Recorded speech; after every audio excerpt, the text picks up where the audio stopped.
October 13, 1977 was a beautiful day of autumn on the Spanish island of Mareca. A Boeing 737 of the German airline Hansa was about to take off back to Frankfurt. Hansa Airlines is one of the world's most reputable airlines, with an excellent flight record and passenger service.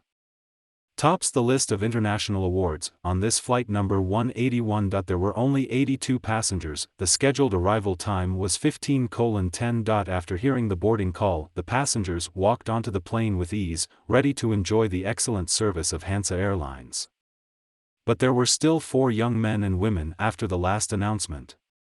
Arrived at the security checkpoint in a hurry. Among their passport status, 3 of them were Iranian, 1 was Dutch. There were only 2 pilots in the cockpit. They had just flown in from Frankfurt Airport at 9:55 a.m. They had been here for less than an hour.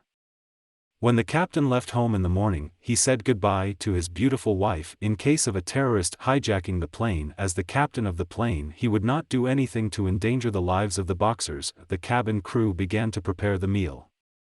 Only a few Spanish pilots and pilots sitting in the back. Instinctively, they were watching the cabin. They were on official business on this German plane. They were not wearing airline uniforms. At that moment, the passengers in the front row suddenly heard a roar behind them. Then there was a commotion. The 4 young men and women were rushing towards the front cabin, with grenades and pistols in their hands. The steward had no time to stop them. They were already in the cockpit. They were pointing their pistols at the crew's heads. 15:30 Milan ATC received a report. Hansa Flight 181 was declared cut off. It was already off course towards Rome. In the passenger cabin, the hijackers demanded that all the people hand over their documents, checking politically and technically anyone who needs special care. They asked the stewardesses to help collect the documents. Then they asked people to loosen their pants and take off their shoes. This made it difficult for people to move around. Finally, they forced passengers to raise their hands behind their heads. In a short time, all the people's arms started to go numb. There was no strength to resist, judging from these practices. These hijackers are also professionally trained. The plane landed in Rome at 15:50. The hijackers announced their demand to release their comrades in prison. Then they took off again by force. No one knew where the plane was going. But the German side was united as never before, saying that no matter what the cost, Germany will not compromise. 18:20181 Flight toward Cyprus. Cyprus made good on its promise to Germany: no refueling of the plane. Nor did it agree to take off, until the hijackers threatened to blow up the plane before refueling the plane. By this time Germany had not come up with a solution to deal with the situation. 22:50 The hijacked plane took off again towards Beirut. Beirut immediately informed Flight 181 that the plane would not be allowed to land. Afterwards Damascus, both Damascus and Baghdad denied Flight 181's request to land. The plane repeatedly changed course in the air during this series of impromptu changes. The burden on the crew was self-evident. After continuing to try Istanbul, Kuwait, they had to fly towards Bahrain. That was the last chance. The captain flew the plane while, and was forced to change countries and airports, while trying to figure out how to get a message to the ground to save the people on the plane as soon as possible.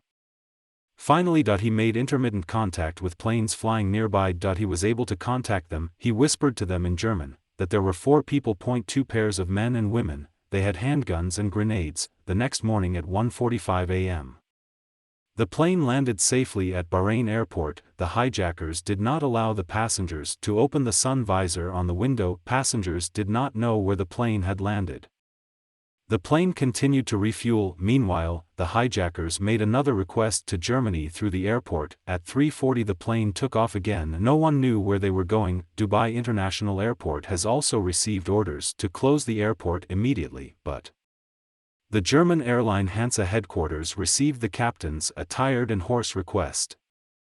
Dubai Airport is not answering us. But there was no more fuel. 5:51 The plane landed in Dubai without incident, but the hijackers refused all Arab countries and sheiks to come forward, and then made a declaration to the world demanding the release of their companions and send them safely to Vietnam, Somalia, or Yemen. Otherwise, everyone on board Flight 181 was executed. The passengers of Flight 181 were shut down in a plane without food and water like a cage. When the plane landed, the engines were shut down. even the electricity and air conditioning were gone, the plane was scorched by the hot sun. The hijackers did not allow them to undress and go bare-chested to urge Germany to make up its mind. The hijackers arbitrarily threatened passengers who did not like them. The captain was ordered to kneel on the floor to be beaten by them during this time. Ground agents repeatedly posed as crew members, and medical workers attempted to infiltrate the plane, but the hijackers refused. The passengers were united as never before in the dreamlike plane. The hijackers wouldn't let them talk, so they encouraged each other silently. After 2 difficult days, Sunday afternoon, the plane took off again by force, first towards Greece, then to Oman, and then to the South Gate. But the runway there was also blocked with cars. The airport workers ran away. The hijackers could do nothing about this rogue approach. They ordered the plane to turn to Aden and forced it to land. The pilot landed the plane on the runway with great skill. On the side of the runway without any damage. The captain was exhausted, but he made a last-ditch effort to check the plane's condition. Got out of the plane. He shouted to the soldiers nearby, but the soldiers did not understand him. As a result, he was taken back to the plane by the hijackers. He knelt in front of the door of the plane and was asked to bow his head and confess his guilt. The captain, who had been flying for 3 days. He had dark circles under his eyes, his lips were dry and cracked. With his last breath, he said, "I'm not guilty." The gun went off with a bang. Passengers looked helplessly at the captain who had saved.